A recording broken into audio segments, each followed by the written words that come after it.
সকালে ঢাকায় নেমে বিকেলেই প্র্যাকটিসে হামজা চৌধুরী দলের সবচেয়ে বড় সুপারস্টারকে পেয়ে চাঙা পুরো দল। এদিকে হংকং ইন্ডিয়া 2 ম্যাচের জন্য ইভেন্ট ম্যানেজমেন্ট প্রতিষ্ঠান ইন্টারস্পিডের কাছ থেকে 1,05 লাখ টাকা পেতে যাচ্ছে বাফুফে, যা আরও বাড়তে পারে। শুধু তাই নয়, হংকং ম্যাচে শুধুমাত্র সাধারণ গ্যালারি টিকিট থেকে বাফুফের আয় প্রায় 48 লাখ টাকা।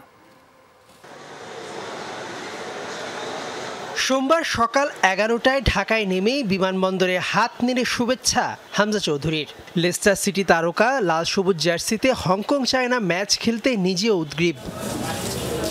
টিম হোটেলে কয়েক ঘন্টা বিশ্রাম নিয়ে বিকেলেই নেমে পড়েন মাঠে অনুশীলনে।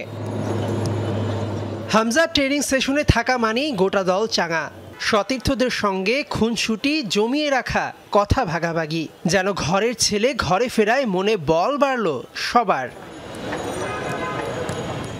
তারপর হাভিয়ের ক্যাব্রেরার অনুশীলনে ঘণ্টাখানেক ঘাম ঝরালো টিম বাংলাদেশ।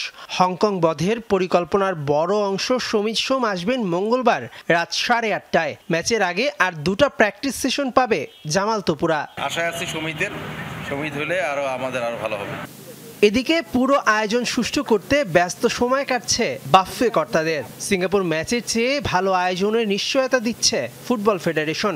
সব দায়িত্ব দেয়া হয়েছে ইভেন্ট ম্যানেজমেন্ট কোম্পানি ইন্টারস্পিডকে। হংকং ও ভারত ম্যাচের জন্য স্পন্সরশিপ বাবদ ইন্টারস্পিডের কাছ থেকে 1,05 লাখ টাকা পাবে বাফুফে, যা আরও বাড়তে পারে। আমাদের সাথে যে ইভেন্ট ম্যানেজমেন্ট কোম্পানিটা এসছে তারা হচ্ছে ইন্টারস্পিড অ্যাক্টিভেশন। আমাদের এই কাজগুলি আপনাকে আপনার খরচে করে দিতে হবে। সেখানের মধ্যে স্টেডিয়াম ব্র্যান্ডিং আছে, স্টেডিয়াম সিকিউরিটি আছে, অনেকগুলো এলিমেন্ট আছে যেগুলি তাদেরকে করে দিতে হবে আমাদের সুপারভিশনে। সেটার জন্য বিএফএর পক্ষ থেকে আমরা কোনো খরচ দিব না, সেটা তারা বিয়ার করবে। এর উপরে তারা আমাদেরকে একটা স্পন্সরশিপ মানি দেবে, একটা স্পন্সরশিপ অ্যামাউন্ট দেবে, যেটা আমরা ফিক্স করে দিয়েছি। তার বেশি যদি সে আয় করে, মানে অর্থাৎ টোটাল সার্বিক খরচটা করার পরে আমাকে রাইটস ফি দেওয়ার পরে সে স্পন্সর থেকে যে টাকাটা তুলবে তার অতিরিক্ত যদি কোনো টাকা হয় সেটা রেশিও সে আমার সাথে শেয়ার করবে।